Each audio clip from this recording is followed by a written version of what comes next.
Kirsty TV is about the power of sharing stories that heal ourselves and heal others. My guests share their most intimate stories and lessons learned along the way.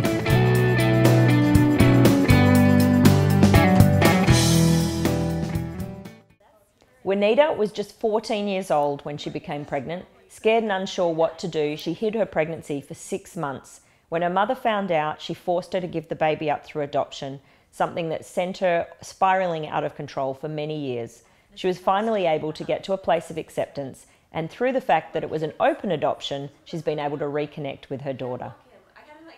So when you found out you were pregnant, was this like a complete and utter shock? How did you even put two and two together? Well, it was crazy. The morning after, I knew I was pregnant. I knew I was going to get my period, and I know that sounds crazy, but I just remember waking up and using the restroom and saying something's not right. Something is not, I'm not going to get my period this month. I knew I was pregnant the very next morning. So I was in a bit of denial for a while, and then I was up late watching TV, and I saw one of those 1-800 commercials, like, do you think you're pregnant? So I called. And they picked me up after school and took me to this place to have a pregnancy test. And I was pregnant. And then I was just in denial. I just didn't tell anybody except my closest friends. And I hid my pregnancy till I was 6 months. Which is a really long time to not be going to the doctors when you're pregnant. So when did your mother eventually realize that you were pregnant? So I guess I come from a culture of denial because a teacher finally found out. I had confided in a teacher, and the teacher said if I didn't tell my mom, that she was going to tell my mom. And so she did. And so after she came over to the house and told my mom even said she noticed that I hadn't been asking for, tampons or pads or any kind of feminine products. So she had a feeling, but yet she had never raised the question to me either. So I feel like we were both kind of in denial about the situation. I feel like it was kind of like fear of admitting it because it meant that something huge was coming. Our lives were going to be altered in some kind of way. What did your mum react with? How did she react? She was really upset, which I guess she had every right to be. I was 15 at this point. I got pregnant at 14, and I had my 15th birthday 2 months after I got pregnant. So she was really, really upset with me, and there was definitely a few weeks of silence in the house. So you wanted to keep the baby, and your mother forced you in the end into having an adoption? Yeah, my mom basically was saying that there wouldn't be any support if I decided to raise her, and she had put me into counseling services, but what I later found out is the counseling service was at an adoption facility, so it was very biased counseling, and it just really made me feel terrible about myself, that I would, take out my anger on my child, or, I really liked going out with my friends, and I would take all of this out on my kid, and made me feel really inadequate as a mom. And so I think that's a lot of guilt I still feel, is that could I have been able to do this? So is a lot of your confusion and angst around your decision about the fact that you feel like you were coerced into it and pressured into it, feeling that you wouldn't be good enough, rather than you deciding that this was what was really best? Yeah, I think so. I really had wished at the time that there had been an unbiased counselor, and that I would have been able to come to the decision on my own. If maybe they said, if you couldn't live and raise your baby at home, here's X, Y, and Z of what you're able, to do, a group home or whatever, that there's resources out there to support you.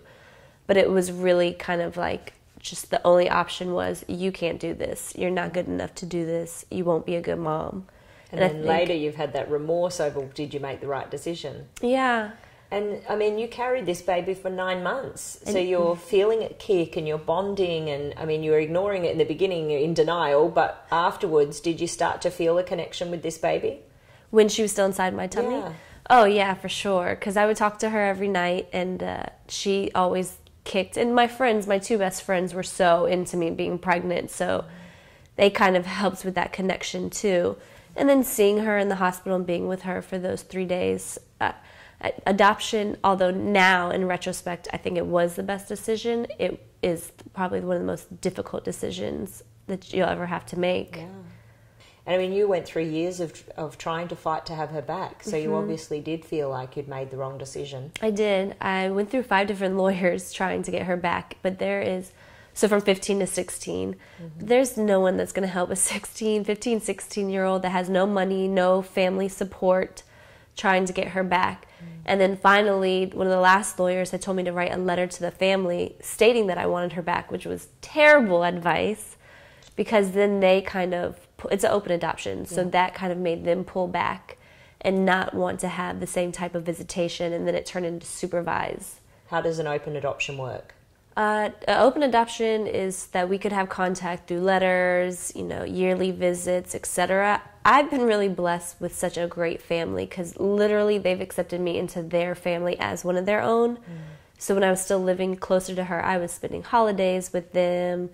We would meet at parks, and they would let me go off in the park with her.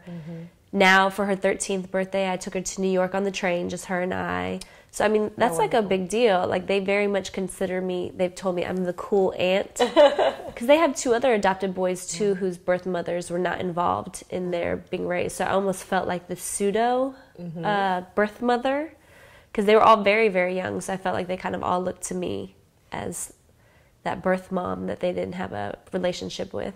Well, and it's wonderful after all this time you've been able to get to that place. So you kind of went off the rails a bit at 15, 16 when you were trying to fight to get her back, felt like you'd done the wrong thing. What was going on in your world over those years?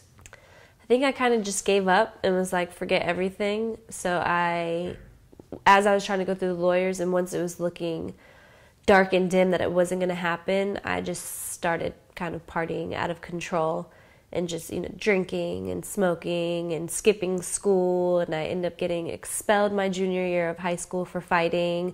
My senior year, I dropped out of school. I wrecked a car. It was just kind of one thing after the other. I was spiraling quickly downwards. Yeah. And my mom even will tell you that I put her through hell and back my teenage years. What do you think would help anyone else? Because there's a lot of young girls who are forced to give up their baby or don't feel like they can keep their baby, who then, similarly to you, just are so full of angst and wanting to numb any feelings. What do you think could have helped you in that situation? One, I think the unbiased counseling would have been great at the beginning, but I think continued counseling after, because it was once I placed her, any counseling or talking to somebody was just over. Okay. And so then I was left to be by myself with these feelings. So you needed some support once you had given her up. Absolutely. I even found, when I was still in Virginia, I found a birth mothers group. So Birth Mothers Day is the day before Mother's Day, and they had a huge lunch for birth mothers. And I think that was really instrumental in my beginning of my healing process, was to be around so many women that had also placed their children for adoption, open adoption, closed adoptions. It just meant so much to talk to someone that had been in my shoes, years before me. And so were you angry at your mum for a long time? Oh, I was angry at everybody for a long time. I was angry at my mom. It's probably why I would run away and sneak out of the house every opportunity I got. And I was angry at God for a really long time, which just made me angry at the entire world for so long. That I think that's why I was trying to rebel so hard. It was like me against the world at a certain point. I didn't think that anybody cared. I didn't think anybody was supportive of me. Everybody else was making my decisions for me. And I guess I was like, I'll make my own decisions. And they were terrible decisions. What do you think was the moment that you started to turn things around and start to get to a place of acceptance around this and get on a good path? It's going to sound crazy, but literally it was 2 things. It was September 11th happened, and I read this book by Iyanla Vanzant called Yesterday I Cried. Yeah, I love Iyanla. And I love that book, but those 2 things happening just kind of made me be like, whoa. There are people out there that have been through a lot more than I have, and I'm actually really blessed to be where I am in my life. So it was almost like gratitude, having gratitude for your life and what you had. Yeah. Wow. And I think finally accepting, too, that I wasn't going to get her back. Yes. That there was not a way, and that I needed to embrace this family that loved me so much, too, as much as they loved her. Yeah. Yeah, and by getting to a place of acceptance, you were able to actually have a great relationship with your daughter now that you would have, by continuing to fight, you weren't getting to have. She means so much.